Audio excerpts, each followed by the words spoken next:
हम सामाजिक विज्ञान कक्षा 9 अर्थशास्त्र अध्याय 2 संसाधन के रूप में लोग का अध्ययन करेंगे।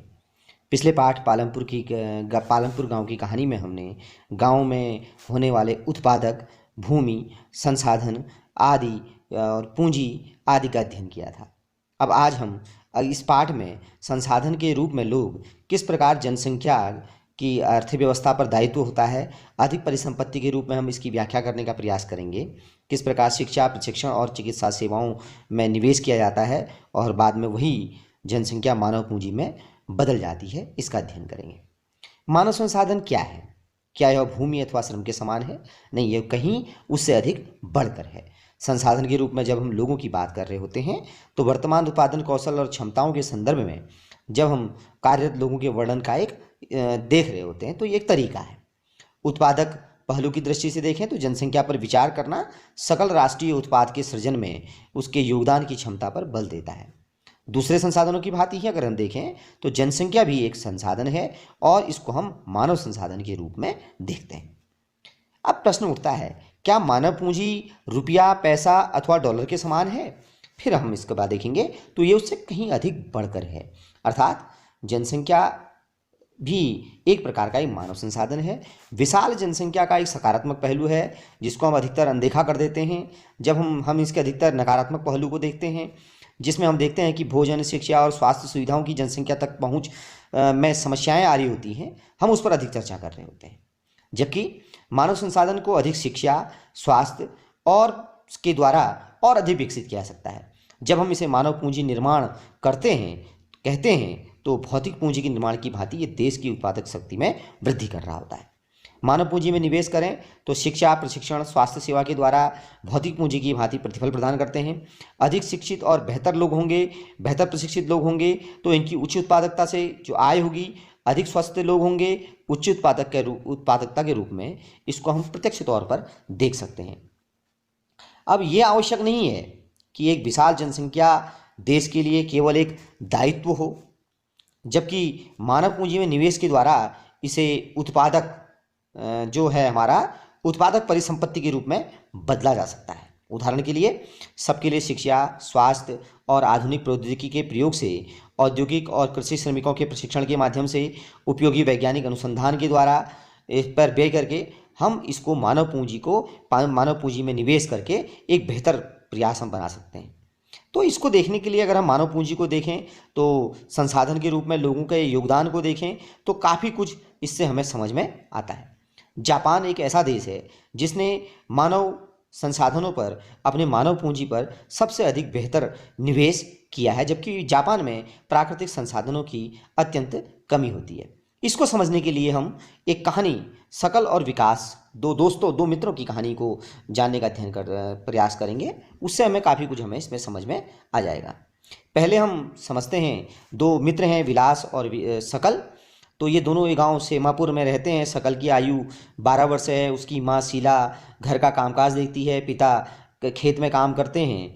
वो अपनी माँ की मदद भी कर रहा होता है, देखभाल कर रहा होता है। उसके जो चाचा थे उन्होंने मैट्रिक की परीक्षा की है लेकिन घर में बेकार बैठे हुए हैं, कोई नौकरी नहीं मिली। लेकिन बूटा और शीला चाहते थे कि उनका बेटा पढ़े लिखे, तो उन्होंने उसके स्कूल में, विद्यालय में उसका नाम लिखाया।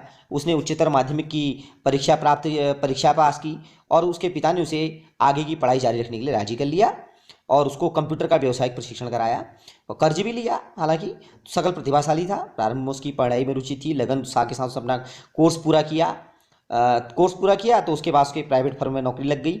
वहाँ उसने सॉफ्टवेयर डिजाइन किया। सॉफ्टवेयर से फर्म को बिक्री बढ़ाने में सहायता मिली तो बॉस ने प्रसन्न होकर उसकी पदोन्नति कर दी। जबकि दूसरी ओर एक विलास, जो हमने कहा कि उसका मित्र है, वो 11 साल का लड़का था, वो भी गाँव में रहता था। लेकिन विलास की स्थिति अच्छी नहीं थी। विलास जब 2 वर्ष का था उसके पिता की मृत्यु हो गई। उसकी माँ गीता मछलियाँ बेचती थी, पाल पोस कर उसको बड़ा किया, तो वो केवल दिन में 150 रुपया कमा पाती थी। धीरे धीरे विलास भी स्वास्थ्य के प्रति ध्यान नहीं रख पाया तो वो भी गठिया का रोगी बन गया। माँ के पास इतने पैसे नहीं थे कि उसको दिखा पाते, पढ़ने में रुचि भी नहीं थी उसकी। खाना पकाने में अपनी माँ की मदद करता था, छोटे भाई बहनों की देखभाल करता था। उसकी माँ बीमार पड़ गई तो वो घर में देखभाल करने वाला कोई नहीं था, तो उसने परिवार में लास्ट में उसको भी उसी तरह अपनी माँ की तरह ही मछलियों को बेचने का काम करना पड़ा।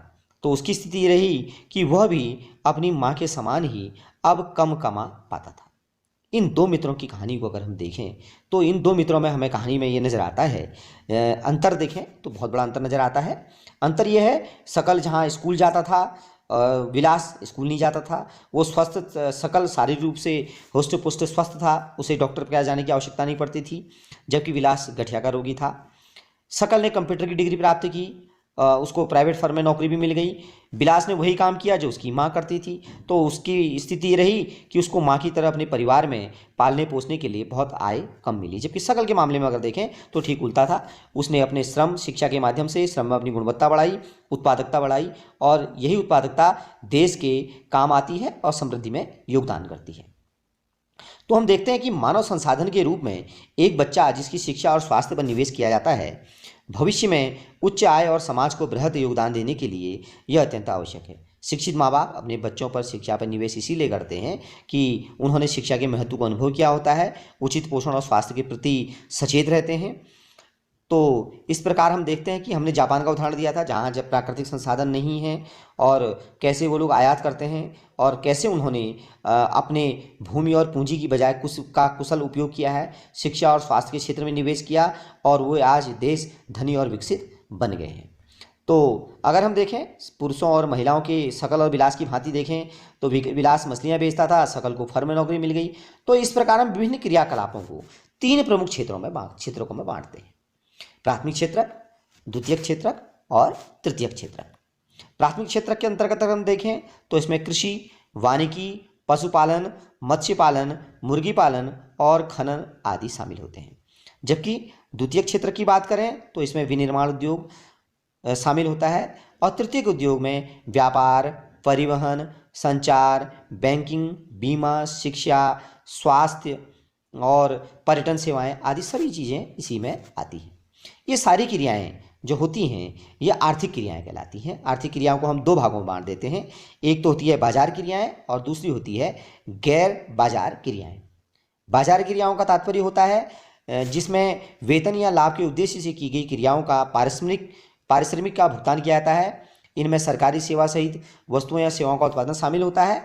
जबकि गैर बाजार क्रियाओं का अभिप्राय होता है स्व उपभोग के लिए उत्पादन करना, अर्थात इसमें हम प्राथमिक उत्पादों का उपभोग और प्रसंस्करण और अचल संपत्तियों का स्वलेखा का उत्पादन आता है। अगर हम देखें परिवारों में महिलाओं और पुरुषों के बीच में श्रम विभाजन का होता है। आमतौर पर महिलाएं घर का कामकाज देखती हैं, पुरुष खेतों में काम करते हैं। शकल की माँ शीला खाना पकाती है, बर्तन साफ करती है, कपड़े धोती है, घर की सफाई करती है, अपने बच्चों की देखभाल करती है। इस प्रकार हमने देखा कि शिक्षा किस प्रकार हमारे जीवन में परिवर्तन लाती है, और शिक्षा, स्वास्थ्य और प्रशिक्षण किस प्रकार हमारे पूरे जो हमारा पूरा परिवर्तन हमारे जीवन में ले आते हैं, और राष्ट्र की आय को वृद्धि करने में किस प्रकार योगदान देते हैं। संगठित क्षेत्र, असंगठित क्षेत्र के रूप में इसका अध्ययन हम अगले अध्याय में करेंगे। इससे पहले हम कुछ क्रियाकलाप कर रहे होंगे। अपने क्षेत्र के निवास के आसपास जाएंगे और देखेंगे कि गांव की कॉलोनी में कौन कौन से उनके द्वारा कार्य किए जाते हैं, और फिर उनकी एक सूची बनाएंगे कि उन क्षेत्रों में से किन किन क्षेत्रों में आप उनको उन क्षेत्रों को में बांट सकते हैं। तो इस प्रकार हम इस क्रियाकलाप को कर रहे होंगे, और अब अंत में कुछ 2 प्रश्न हैं। इन 2 प्रश्नों का उत्तर हम अपनी अभ्यास पुस्तिका में कर रहे होंगे। इन प्रश्नों का उत्तर लिखने का प्रयास करेंगे। पहला प्रश्न है संसाधन के रूप में लोग से आप क्या समझते हैं, और दूसरा प्रश्न है मानव पूंजी निर्माण में शिक्षा और स्वास्थ्य की क्या भूमिका